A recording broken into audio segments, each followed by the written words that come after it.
1700 में इंडिया दुनिया की 23% जीडीपी का मालिक था, दुनिया का रिचेस्ट कंट्री। 1947 में जब ब्रिटिशर्स चले गए, इंडिया की जीडीपी सिर्फ 3% थी। 200 साल में 23 से 3, ये 20% जीडीपी कहां गया, किसने खाया? आज हम उस कैलकुलेशन को डिकोड कर रहे हैं जिसे शशि थरूर ने इनग्लोरियस एम्पायर में रिवील किया और इकोनॉमिस्ट उत्सा पटनायक ने $45 ट्रिलियन तक कैलकुलेट किया। नमस्कार दोस्तों, आज हम बात करने वाले हैं एक बहुत ही इंटरेस्टिंग और इंपॉर्टेंट टॉपिक पर। ब्रिटिशर्स ने भारत से कितना लूटा? ये क्वेश्चन सिंपल लगता है, लेकिन आंसर इतना शॉकिंग है कि आपको पढ़ने में टाइम लगेगा मानने में। सच तो ये है कि 1700s में इंडिया दुनिया की 23% जीडीपी का मालिक था। 23%। ये ब्रिटेन, फ्रांस, जर्मनी सबसे ज्यादा था। India textile, steel, ship building, हर इंडस्ट्री में वर्ल्ड लीडर था। ढाका का मसलिन इतना फाइन था कि 6 फीट का क्लॉथ एक रिंग में से गुजर जाता था। यूरोपियंस ने इसे वोवन विंड कहा। Indian steel, would steel, Damascus swords बनाता था जो वर्ल्ड फेमस थे। इंडियन शिप बिल्डिंग, बॉम्बे, सूरत, कैलिकट, यहां शिप्स बनती थीं जो ग्लोबल ट्रेड चलाते थे। लेकिन रुकिए, यहां सबसे इंटरेस्टिंग बात पता है क्या है? 1947 में जब ब्रिटिशर्स चले गए, इंडिया की जीडीपी सिर्फ 3% थी। 200 साल में 23 से 3, ये 20% जीडीपी कहां गया, किसने खाया? ब्रिटिशर्स ने। लेकिन कैसे? ये सिंपल लूट नहीं थी, ये एक सिस्टमैटिक इंस्टीट्यूशनलाइज्ड स्कैम थी जिसे हम आगे की लेयर्स में डिकोड कर रहे हैं। आप थोड़ा जूम आउट करते हैं और सेकंड लेयर पर चलते हैं। ये स्कैम कैसे काम करती थी? 1765 में ईस्ट इंडिया कंपनी ने इंडिया का कंट्रोल ले लिया और उन्होंने एक बहुत ही क्लेवर सिस्टम बनाया। पहले Britain Indian goods, textiles, rice, spices खरीदता था और पे करता था सिल्वर से, नॉर्मल ट्रेड। लेकिन 1765 में कुछ चेंज हुआ। कंपनी ने इंडिया में टैक्सेस कलेक्ट करने शुरू किए और ये टैक्सेस अप्रॉक्सीमेटली 1/3 उन्होंने यूज किया इंडियन गुड्स खरीदने के लिए। यानी ब्रिटिश ट्रेडर इंडियन वीवर के पास जाता है, उसका क्लॉथ खरीदता है और पे करता है वो रुपीस जो अभी अभी उसी वीवर से टैक्स में लिए गए थे।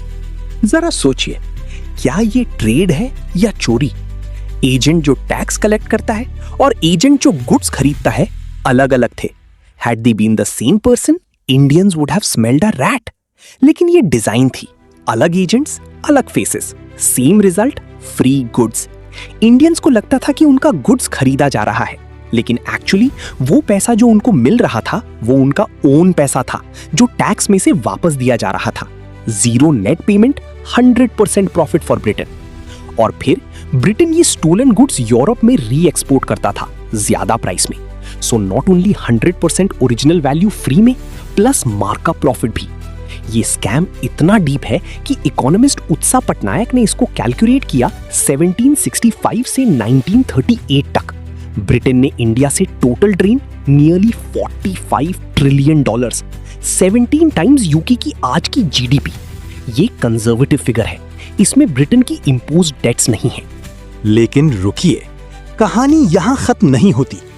1858 में जब ब्रिटिश राज ने ईस्ट इंडिया कंपनी का कंट्रोल ले लिया, उन्होंने एक और ट्विस्ट ऐड किया। अब इंडियन प्रोड्यूसर्स को डायरेक्टली एक्सपोर्ट करने की परमिशन थी, लेकिन ब्रिटेन ने इंश्योर किया कि पेमेंट कहीं भी जाए, लंदन में आए। कैसे?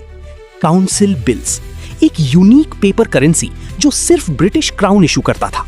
अगर कोई यूरोप या अमेरिका में इंडिया से गुड्स खरीदना चाहता था तो उसको पहले लंदन में गोल्ड या सिल्वर देना पड़ता था काउंसिल बिल्स खरीदने के लिए।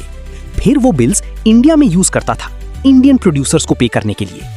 अब सवाल ये है कि जब इंडियन प्रोड्यूसर ने वो बिल कॉलोनियल ऑफिस में कैश किया तो उसको क्या मिला? रुपीस। और वो रुपीस कहां से आए? टैक्स रेवेन्यू से, वो पैसा जो अभी अभी इंडियन से कलेक्ट किया गया था। So once again Indian producers को एक्चुअली पे नहीं हुआ, उनका ओन पैसा उनको वापस दिया गया और लंदन में सारा गोल्ड अक्यूमुलेट हो गया। ये करप्ट सिस्टम का रिजल्ट? इंडिया 30 साल तक अर्ली 20th सेंचुरी में इंप्रेसिव ट्रेड सरप्लस रन करता था, लेकिन नेशनल अकाउंट्स में ये डेफिसिट दिखता था क्योंकि रियल इनकम इंडिया के एक्सपोर्ट से ब्रिटेन इंटरसेप्ट करता था। इंडिया गूज था, गोल्डन एग ब्रिटेन खाता था और ये डेफिसिट का मतलब इंडिया को ब्रिटेन से बोरो करना पड़ता, अननेसेसरी डेट। उनका ओन पैसा चुराया, फिर उनको वही पैसा लोन के नाम पे वापस दिया। Double scam. अब यहां सबसे इंटरेस्टिंग बात पता है क्या है? ये 45 ट्रिलियन ड्रेन का एक बड़ा रीजन था इंडिया की टेक्सटाइल इंडस्ट्री का सिस्टमैटिक डिस्ट्रक्शन। इंडिया की टेक्सटाइल इंडस्ट्री दुनिया की सबसे एडवांस थी। ढाका का मसलिन, वोवन विंड, इतना फाइन कि एक मशाल उसके पीछे से दिखती थी। इंडियन चिन्स और कैलिको यूरोप में इतना पॉपुलर था कि ब्रिटिश वीवर्स प्रोटेस्ट कर रहे थे, इंडियन कॉटन को बैन करो। 1700 में India 25% of global textile trade का मालिक था, लेकिन ब्रिटिशर्स ने एक step by step plan execute किया। स्टेप 1, इंडियन टेक्सटाइल्स को यूरोप से बैन किया, टैरिफ्स लगा के ब्रिटिश वीवर्स को प्रोटेक्ट किया। स्टेप 2, इंडियन वीवर्स को फोर्स किया कॉटन ब्रिटेन के लिए चीप में बेचें। स्टेप 3, वो कॉटन ब्रिटेन में फैक्ट्री में कन्वर्ट किया और वही क्लॉथ इंडिया में वापस बेचा ज्यादा प्राइस में। यानी इंडिया का कॉटन इंडिया से निकला, ब्रिटेन में बना, इंडिया में वापस आया। इंडिया का वीवर बेकार, इंडिया का कंज्यूमर ज्यादा प्राइस पे करा। Triple exploitation. और सबसे डार्क पार्ट, विलियम बोल्ट्स, एक यूरोपियन मर्चेंट ने 1772 में डॉक्यूमेंट किया कि ईस्ट इंडिया कंपनी के एजेंट्स ने वीवर्स को सीज किया, इम्प्रिजन किया, फ्लॉग्ड किया और उनका कास्ट स्ट्रिप किया, उनको दलित बनाया as punishment for selling goods independently. और गांधी ने 1921 में क्लैरिफाई किया, कंपनी ने डायरेक्टली थम्स नहीं काटे, लेकिन उनका टेररिज्म इतना एक्सट्रीम था कि वीवर्स ने अपने आप अंगूठे काटे टू अवॉइड इम्प्रिजनमेंट और फोर्स्ड लेबर। ये self mutilation forced by systematic terror इतना क्रूअल था कि गांधी ने कहा, अगर कंपनी के सर्वेंट्स ने डायरेक्टली काटे होता तो वो इस क्रूअल्टी से कम होता। मार्क्स ने 1853 में कहा, it was the British intruder who broke up the Indian handloom and destroyed the spinning wheel.